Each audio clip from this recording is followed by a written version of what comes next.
Well, there's a new study out showing the fight for 15 is backfiring on some low-wage workers in Seattle. Despite a minimum wage kicking in, workers there are actually earning $125 less each month because their employers were forced to cut their working hours. And didn't say we didn't warn you. Take a listen. When you explain to voters, you explain to people why this will hurt them, people understand. You have to maybe, spell it out, but people get that regulations, end up hurting the economy, hurting jobs, allowing for fewer, wage negotiations.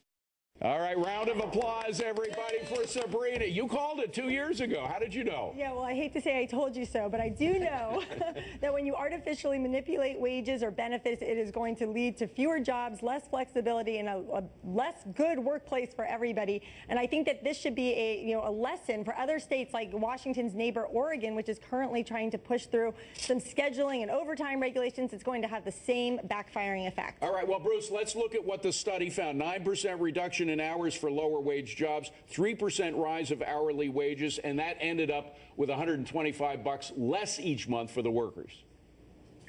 Well, listen, I've seen studies that have gone the other way, but I would like to say to some of these CEOs who make a lot of money is generally a better wage attracts a better worker, and that's generally the rule of thumb that I'm abiding by, and maybe some of these companies need a better marketing plan to pay a higher wage. Well, John, I don't know. I think the bottom line is we got to think of what actually happens to the workers. By the way, the state of Maine tried to do this recently, raise the minimum wage, and guess who protested? The workers, the low-wage workers. They didn't want it, the restaurant workers, because they figured the same thing would happen to them that happened in Seattle.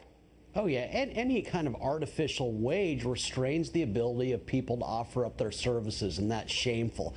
I think the right have overdone it in blaming automation. Automation's always a good thing, but the minimum wage is inexcusable. Bill, what do you think? Minimum wages are always bad for a simple reason. They make it illegal for somebody with low skills, such as teenagers, to work.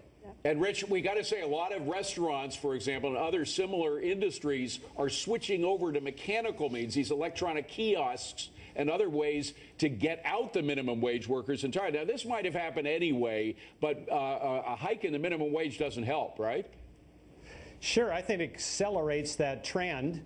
I don't think that's necessarily a bad trend. I want to agree with Bruce Japson. I'm all for higher wages, and I applaud the companies that are paying more than a minimum wage to attract a higher caliber level of person.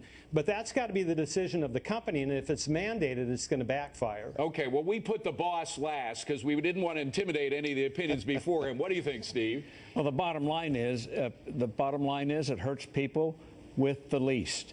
And in terms of paying higher wages, you've got to get the skills.